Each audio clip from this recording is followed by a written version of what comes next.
할렐루야. 성경 1189장 장별로 알아가는 성경 이야기 진행을 맡고 있는 구재숙 목사입니다. 반갑습니다. 지난 시간에 이어서 창세기 함께 해보도록 하겠습니다. 창세기는 시작의 책이죠. 전체 50장으로 구성된 이 창세기는 창조부터 바벨탑 사건, 그리고 족장시대 아브라함에서 야곱, 이삭, 요셉에 이르기까지 인류의 역사를 스케치하고 있습니다. 지난 시간에 이어서 우리가 요셉 이야기, 은잔 시험입니다. 44장이죠. 요셉은 일부러 베냐민을 도둑으로 몰아붙입니다. 아버지 야곱을 생각할 때 형들은 도저히 베냐민을 버려두고 돌아갈 수 없었죠. 특히 유다는 동생 대신 자신이 벌을 받게 해달라고 요셉에게 간청을 합니다. 이로써 과거의 잘못을 뉘우치고 있고 야곱과 베냐민에 대한 애정이 남다르다는 이 사실을 이제 알게 되어집니다. 2절입니다. 또 내 잔 은잔을 그 청년의 자루 아귀에 넣고 요셉의 명령대로 하고, 그래서 이제 요셉이 베냐민의 그 자루에 은잔을 집어넣어라. 그래서 은잔 시험인 거죠. 12절 조사함에 그 잔이 베냐민의 자루에서 발견된지라. 그래서 이제 이들이 얼마 정도 갔을 때 뒤따라가서 왜 요셉 주인의 은잔을 훔쳤냐, 그래서 한번 보자. 그러니까 저희들 훔치지 않았습니다. 조사해보면 나오지. 그래서 조사했더니 어머나 이게 웬일입니까? 베냐민의 자루에서 나옵니다. 절대로 야곱이 베냐민만은, 요셉도 죽었는데 베냐민만은 또 혹시 죽을 수 있을까 해서 베냐민만은 안 된다. 유다가 아버지 제가 책임질게요. 그래서 이제 베냐민을 보냈는데 또 베냐민의 자루에서 이 요셉의 은잔이 나오게 되어집니다. 그래서 이제 이 요셉이 일부러 베냐민을 이제 도둑으로 몰아붙이는 게 되어지는데, 이 당시에 도둑질에 대한 형벌이 있었는데 이 함무라비 법전은요 고대 근동 지역의 법 체제를 대표할 만한 것이었는데, 이것에 의하면, 이 함무라 법전에 의하면 어떤 경우에는 사소한 범죄일지라도 사형으로 다스렸다고 합니다. 더구나 왕궁에서는 도둑질하는 행위를 가장 중요한 범죄로 간주했는데, 요셉이 형제들에게 한 이 제안은 이치에, 그래서 어긋난 제안이 아니었음을 말씀해 주고 있습니다. 14절입니다. 유다와 그의 형제들이, 그래서 유다와 그의 형제들은요, 유다를 특별히 구분해서 언급한 것은 베냐민에 관한 문제를 그가 도맡아서 처리하게 되기 때문에 특별히 유다와 그의 형제 이렇게 다루고 있는 것입니다. 16절 유다가 말하되 하나님이 종들의 죄악을 찾아내셨으니 우리와 이 잔이 발견된 자가 다 내 주의 노예가 되겠나이다. 그래서 유다가 말했다는 것은 유다의 답변에는 심한 그 절망감이 깃들여 있음이 알 수가 있습니다. 요셉의 형제들은 어느 누구도 자신들이 속임수에 걸려들었다는 생각을 하지 못했죠. 이것은 하나님의 섭리가 요셉의 계획 가운데 나타났다는 증거로 볼 수가 있습니다. 31절입니다. 아버지가 아이의 없음을 보고 죽으리니, 지금 유다가 말하고 있는 거죠. 이 베냐민이 없어진다면 아마 이 아버지가 죽게 될 것입니다.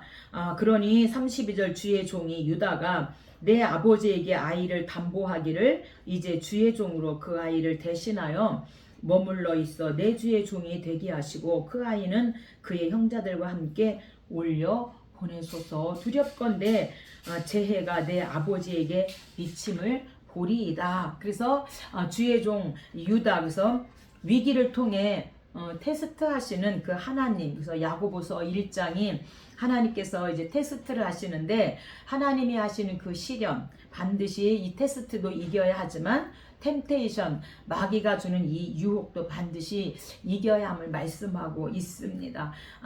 그래서 이제 유다가 제가 대신 요셉의 종이 될 테니 이 베냐민을 좀 풀어놔 주세요. 그래서 이제 요셉이 깨닫게 되어지죠. 그래서 이제 야곱과 베냐민에 대한 그런 애정이 남다르다는 사실을 이제 유다를 통하여서 알게 되어지는 은잔 시험입니다. 45장입니다. 이제 정말 베냐민 동생을 사랑하고 아버지를 사랑하는구나, 이것이 입증되었기 때문에 45장에서 요셉이 고백을 합니다. 사실은 제가 당신들의 동생이고 꿈꾸는 자입니다. 이렇게 이제 고백을 하게 되어지죠.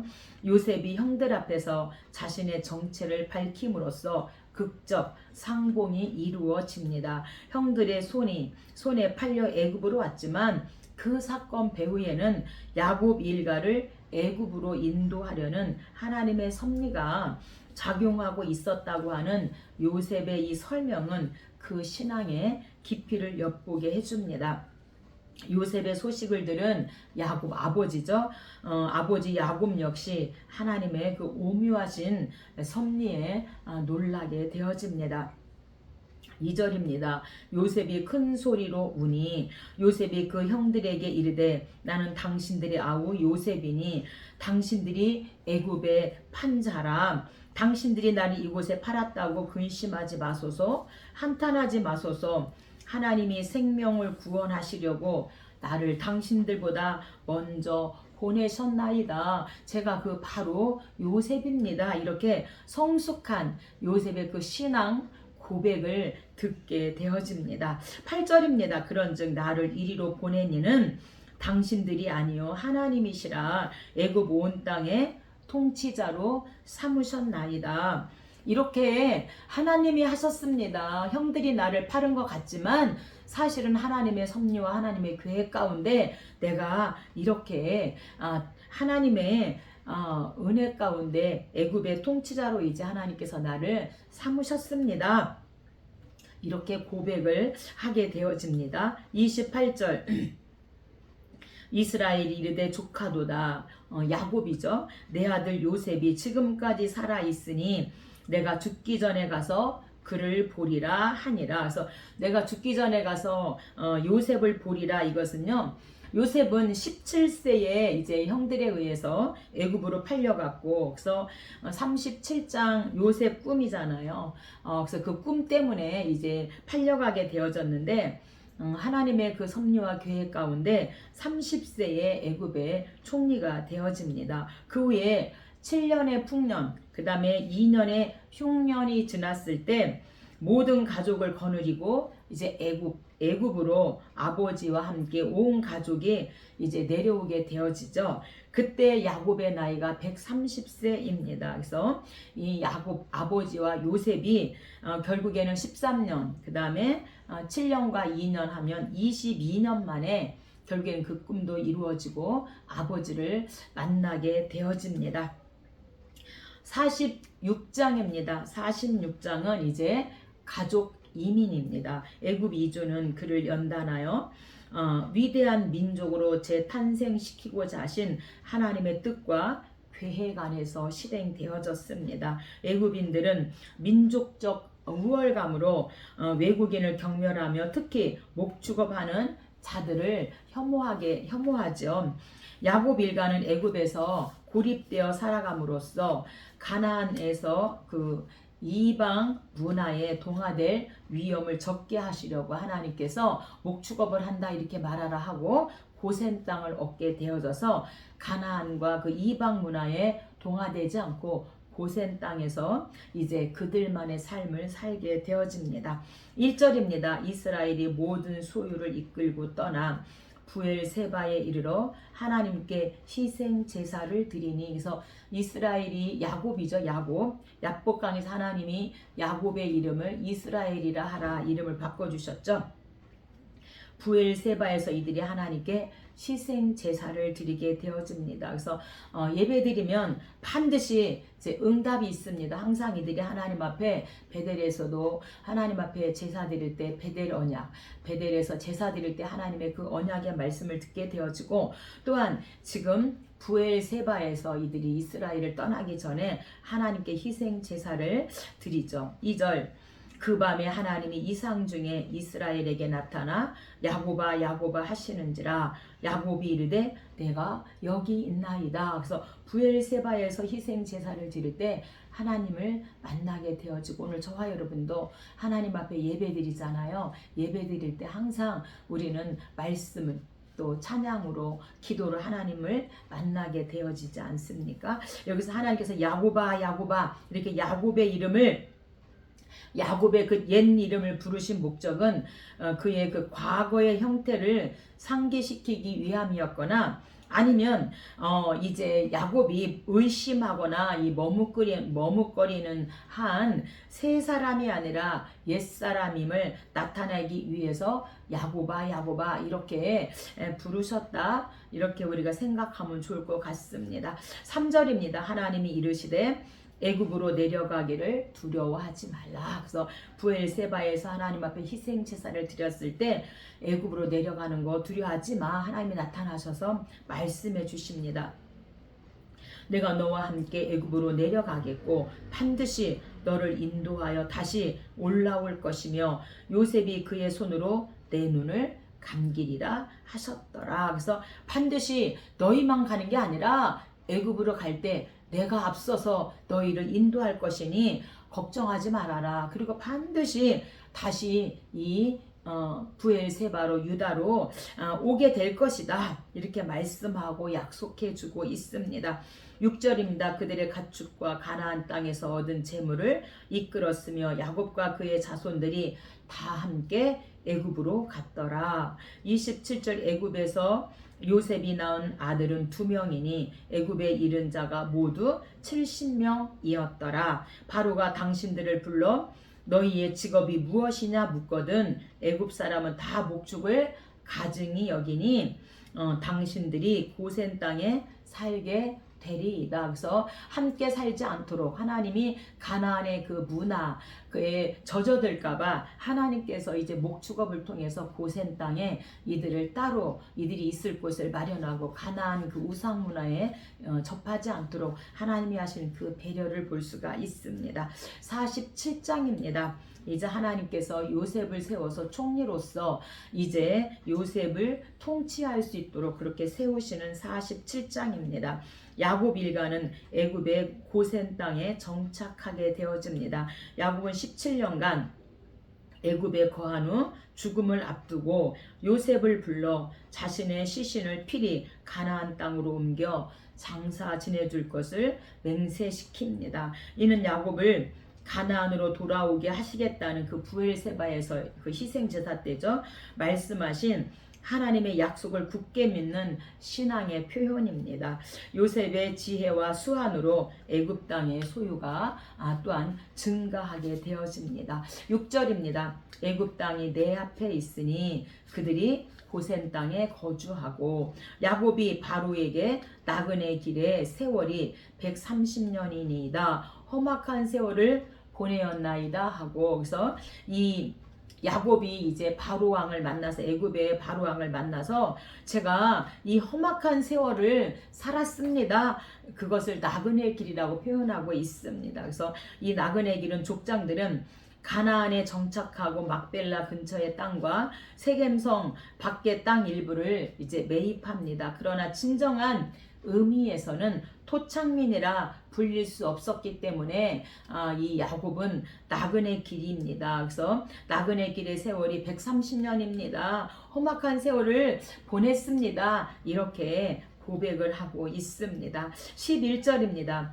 애굽의 좋은 땅 라함셋을 그들에게 주어 소유로 삼게 하고 기근이 더욱 심하여 사방에 먹을 것이 없고 애굽 땅과 가나안 땅이 기근으로 황폐하니 요셉이 곡식을 팔아 돈을 거둬들이고 그 돈을 바로의 궁으로 가져가니 그래서 이제 이들이 이제 돈이 없습니다. 그러니까 이제 16절에서 너희의 가축을 내라 이렇게 말합니다. 16절 요셉이 이르되 너희의 가축을 내라 돈이 떨어졌은즉 내가 너희의 가축과 바꾸어 주리라. 그래서 가축을 내라는 것은요, 애굽 사람들은 일반적으로 고기를 먹지 않았다고 합니다. 간혹 고기를 먹는다 할지라도 곡식이 주식이므로 고기만 먹고 살 수는 없었을 것이고, 또한 사람이 먹을 양식이 부족한 상황에서 짐승까지 돌본다는 것은 이중에 그 어려움을 겪는 것이기 때문에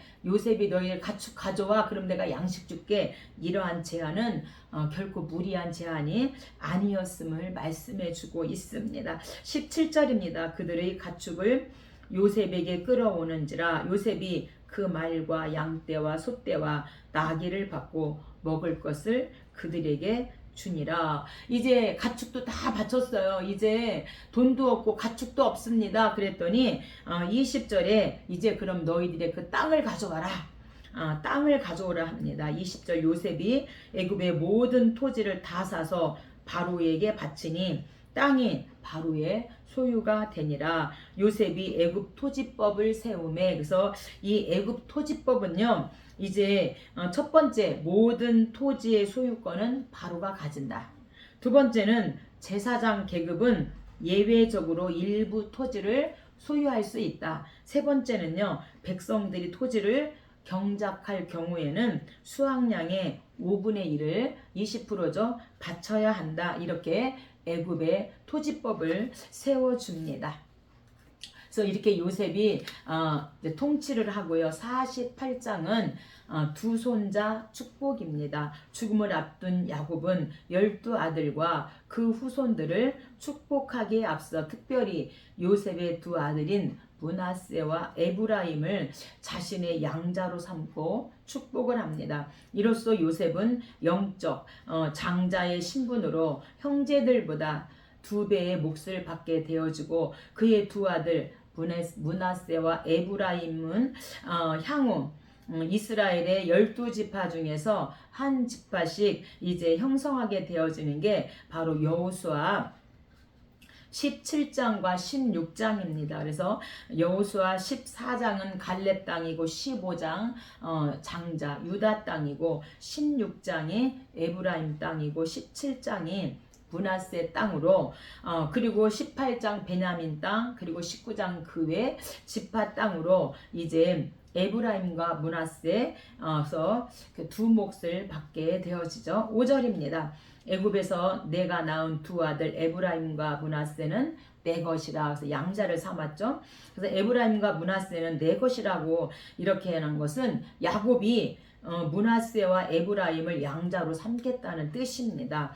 에브라임은 동생이기 때문에 형의 이름을 먼저 언급하는 것이 자연스러운데, 이러한 순서를 무시하고 동생의 이름을 먼저 언급한 점으로 미루어 볼 때 야곱은 이미 에브라임에게 더 큰 축복을 내리기로 결심했음을 19절을 통해서 알 수가 있습니다. 14절입니다. 이스라엘이 오른손을 펴서 차남 에브라임 머리에 얹고 왼손을 펴서 므낫세 머리에 얹으니 므낫세는 장자라도 팔을 바꾸어 얹었더라. 그날에 그들에게 축복하여 에브라임을 므낫세보다 앞세웠더라. 그래서 야곱은 형의 그 팥죽 한 그릇으로 형의 장자권을 빼앗은 그런 경험자이기 때문에 하나님께서 야 손을 엇바꿔라 할 때에 즉시 이렇게 오른쪽에 지금 므낫세 형이고 에브라임이 있는데 손을 바꾸어 가지고 이렇게 하나님 앞에 경험자이기 때문에 즉시 순종할 수 있었다 지금 말씀합니다. 20절 그날에 그들에게 축복하여 이르되 이스라엘이 에브라임을 므낫세보다 앞세웠더라. 이스라엘이 요셉에게 이르되 나는 죽으나 하나님이 너희와 함께 계시사 너희를 인도하여 너희 조상의 땅으로 돌아가게 하시려니와. 그래서 이 두 손자를 이 야곱이 축복을 하는데 작은 아들 에브라임을 장자로 팔을 엇바꾸어 그렇게 장자의 축복권을 하게 되어지고, 이후로는 므낫세가 먼저 나오는 게 아니라 항상 에브라임 이름이 먼저 나오게 되어지고, 땅을 분배받을 때도 여호수아 16장에서 먼저 에브라임 땅 그리고 여호수아 17장 므낫세 땅 이렇게 되어집니다. 49장입니다. 49장은 이제 두 손자 축복에 이어서 12아들을 축복하는 12아들 축복입니다. 야곱은 12아들에게 예언적인 유언을 남깁니다. 하나님의 구속사적 섭리를 예언하고 있다는 점에서 이방 민족들의 경우와는 이제 판이하게 다룬 것을 말씀해 주죠. 한편 루벤, 시므온, 레위, 이사갈 등에 대한 예언은 축복이라기보다는 저주에 가까운 내용으로 책망의 형태를 띈 그런 축복입니다. 그래서 저주한 대상은 그들이 범죄한 그 죄, 34장, 창세기 34장 디나 사건이죠. 세겜의 모든 남자들을 할례 받아라. 그러면 우리 누이를 주겠다. 아내로 그렇게 해놓고 할례 받은 3일째 되는 날에 그들을 다 죽였죠. 그래서 그들이 범죄한 그런 죄로 인하여서 축복보다는 저주에 가까운 그런 책망의 형태를 띤 그런 축복의 기도를 받게 되어집니다. 1절입니다. 야곱이 그 아들들을 불러 너희가 후일에 당할 일을 내가 너희에게 이르리라. 그래서 역사서에 보면은 12아들을 축복한 그 축복이 그대로 응답되어지는 것을 볼 수가 있습니다. 3절입니다. 루벤아 너는 탁월하지 못하리니 내가 아버지의 침상에 올라 더럽혔으니로다. 그래서 이 루벤은 근친 상간으로 말미암아 장자로서의 그 특권을 상실하게 되어집니다. 그리고 루벤 지파에서는 민족을 이끌었던 지도자가 배출되지 않음을 알 수가 있습니다. 아버지의 침상을 더럽혔기 때문이죠. 5절입니다. 시므온과 레위는 그들이 칼은 폭력의 도구로다. 그들의 분노대로 사람을 죽이고 그들이 혈기대로 소의 발목 힘줄을 끊었음이로다. 그래서 창세기 34장 디나 사건을 들어서 이제 그들이 얼마나 난폭한 성질을 가졌는지를 말씀하고 이 세겜성을 침략한 행위로 말미암아 이들이 이제 칼의 폭력의 도구이다. 분노대로 사람을 죽이고 혈기대로 소의 발목의 힘줄을 끊는다. 이렇게 지금 그래서 이들이 어떤 책망의 형태의 그런 축복을 받게 되어집니다. 8절입니다. 유다야 내 형제의 찬송이 될지라 규가 유다를 떠나지 아니하며 통치자의 지팡이가 그에게 모든 백성이 복종하리로다. 그래서 네 번째 아들인 유다가 이제 장자권의 축복을 받게 되어지고 유다 지파를 통하여 예수 그리스도가 오심을 말씀하고 있습니다. 유다는 레아의 6째 아들 중 4째입니다. 그래서 위로 세 형은 모두 죄를 범했기 때문에 지도권을 상실했고요. 그래서 루벤 큰형은 아비의 침상을 더럽히는 근친상간, 시몬과 레위는 창세기 34장 디나 사건. 그래서 유다 4번째 아들이 아버지의 두터운 신임을 받고 따라서 그가 지도권을 승계할 수 있었고 유다 지파를 통하여 예수 그리스도가 오십니다. 13절입니다. 스불론은 해변에 거주하리니 그곳은 뱀에는 해변이라. 이사갈은 건장한 나귀로다. 단은 백성을 심판하리로다. 갓은 추격하리로다. 아셀은 기름진 것이라. 그가 왕의 수라상을 차리리로다.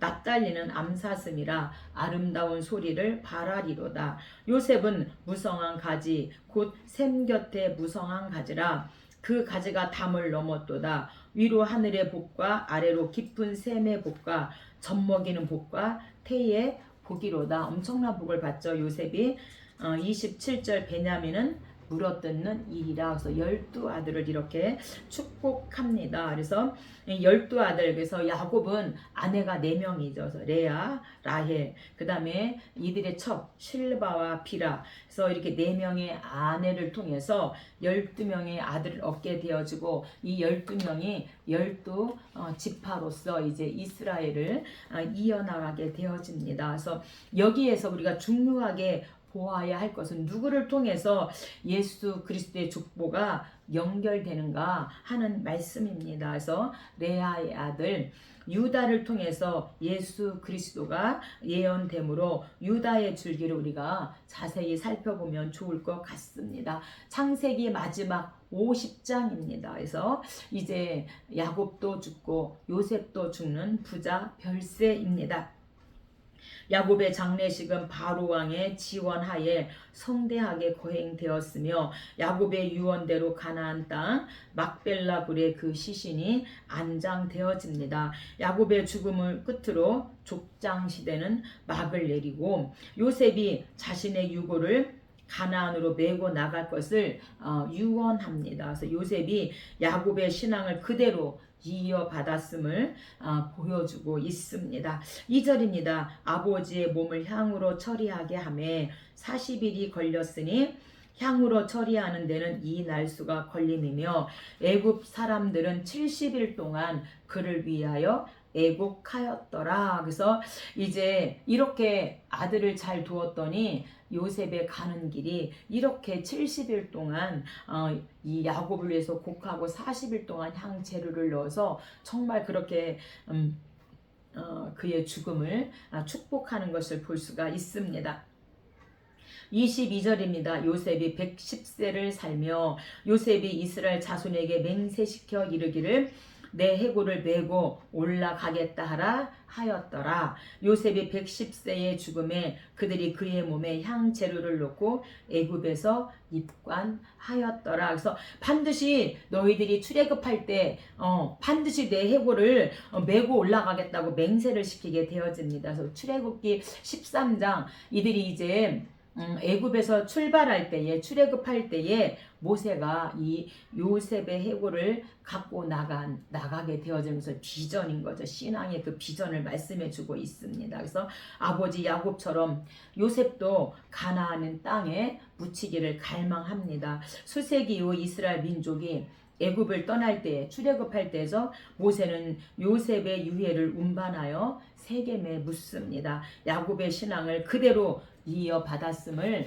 시사하고 있습니다. 이렇게 우리가 창세기 1장부터 50장까지 이렇게 은혜를 함께 나누었는데 이 창세기는 시작의 책이고 이제 모든 것들에 대한 기원을 제시하고 있습니다. 그래서 이 50장으로 구성되어져 있고 1장부터 11장까지가 이제 전 인류의 역사에 대해서 한 천지창조, 인간창조, 선악과 가인살인, 그 다음에 아담 족보 6장부터 10장까지가 노아 이야기죠. 노아 홍수와 홍수 종류, 그 다음에 무지개 언약, 노아 족보로 10장까지 끝나고 11장이 바벨탑 사건, 셈 족보, 그리고 12장부터 50장까지 약 300년도 안 되는 이 짧은 기간에 이제 그 족장 시대를 다루면서 믿음의 역사가 이제 이스라엘을 통해서 이루어지는 것을 말씀해 주고 있습니다. 그리고 이제 이 유다 네 번째 아들 유다를 통하여서 이제 구속 사역 예수 그리스도가 지금 그 족보의 이제 족보를 말씀해 주고 있습니다. 여기까지 하고 다음 시간에 함께 하도록 하겠습니다. 감사합니다.